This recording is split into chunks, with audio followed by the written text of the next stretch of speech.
كل الكويتيين لما يروحون ويسافرون احنا اقوى عمله بالعالم. This is the strongest كل يسافرون يقولوا تدري الدولار كم، الدينار كم دولار، وهذا واو يستانسون.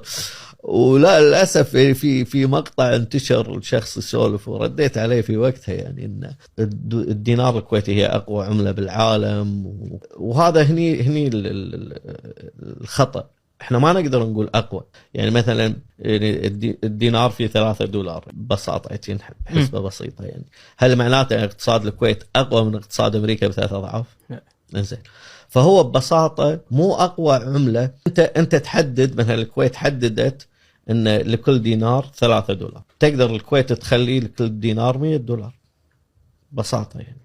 يعني هي قيمه صرف، هي اعلى قيمه صرف، مو معناته ان هي اقوى عمله. انت تحدد قيمه الشيء هذا. يعني اليوم انا اقول والله قميصي هذا بخلي قيمته 10 دنانير. تقول شلون؟ اقول لك خلاص هذا اعطيك القميص، اعطني 10 دنانير واعطيك القميص، وهذه ال10 موجوده متى ما بغيتها، فمعناته صار قيمه قميصي 10 دنانير على سبيل المثال. فالحين الكويت شنو سوت؟ قالت لكل دينار يطبع راح يكون مقابله $3 في خزينتنا.